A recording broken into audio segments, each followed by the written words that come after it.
almost exactly 5 years ago now. It was December 2008. I'm not quite sure why we ended up moving in the middle of winter, but that's how it worked out for us. Just after Christmas, we piled our lives into the back of a very old and very overloaded Land Rover and headed down to live in Spain. There was a little bit more planning went into it than that, but that's when it ended up happening. So very nearly our 5th anniversary. Congratulations to us. What do I do here in Spain? Well, I don't really work here in Spain in a way. I run Saros Research Limited, which is a UK-based market research fieldwork agency. Our clients are qualitative market researchers who need to run focus groups or testing sessions or in-depth interviews, for example. We also work for a lot of technology companies, people who are developing new apps, new devices, need to test them with potential customers who might adopt their product in future. The researcher's job is to ask the right questions in the right way to generate the insight that they need, and our job is to make sure that they're asking the right people who can exactly address that need and help them make the huge decisions that they're basing their brand or their business upon going forward. And I've been running that for, nearly 14 years now. It's always been a home-based business, which it meant that we had the flexibility to come and live wherever we wanted. So work simply came with us when we made the shift to Spain 5 years ago in the form of a couple of laptops and a relatively small amount of paperwork. Oh, and the VoIP phone, which keeps us in touch with the network in the UK.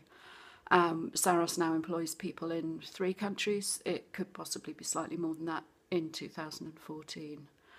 Because I don't really live where I work, you can end up with a feeling of slight disconnection. And I do blog about Spain at beyondmañana.com, increasingly infrequently, I have to say, time-wise. I also write a technology column for the local paper. CostaConnected.com is where those articles are archived. It gives me a slight kind of connection to where we live and the community that we're in, even though most of my business activity is a long way away in a completely different market.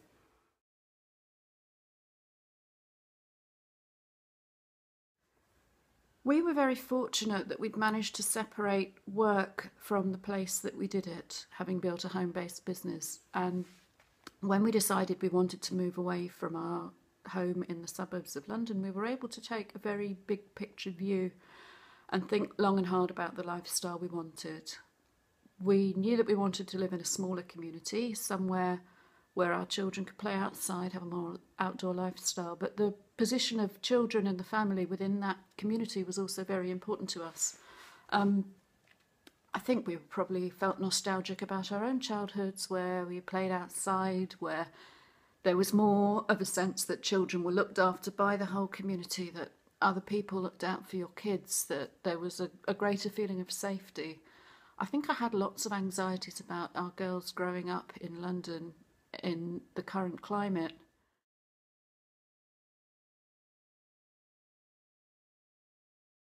That's a very interesting question. Does Spain live up to our expectations? I don't think that's really a very fair question. It's not up to Spain to live up to my expectations. Nobody's responsible for our happiness, for our lifestyle, other than ourselves. We're very fortunate that we're able to choose where we live, but Spain has a great deal to offer and we're very happy here. Spain is not without its problems, I'd be the first to say, and it does sometimes feel like Spain's trying very hard to stop people running a business here, making a stable life for themselves here. However, we still love it. We love being able to live by the sea. We like the lifestyle as a family. We like the position of children within society.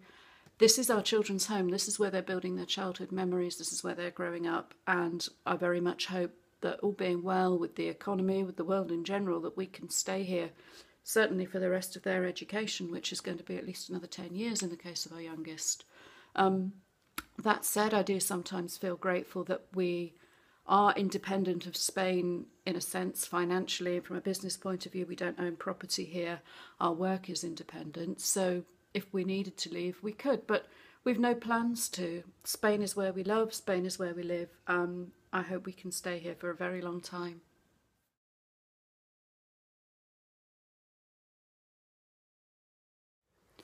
Any regrets?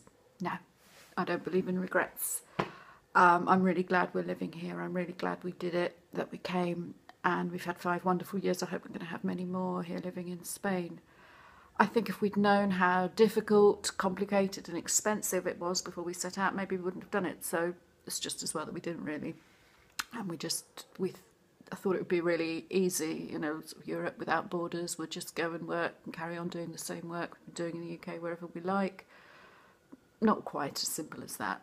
Of course, we regret as well leaving behind people that we love because we were so driven by family values to come and build our lives here. It's a great sense of regret in a way that we had to leave behind our extended family who weren't quite as convinced as we were of the benefits. But we still have very strong ties with the UK. We visit frequently. They come to visit us. The world's a lot smaller now and a lot better connected. So that's not the obstacle that it could have been, I hope.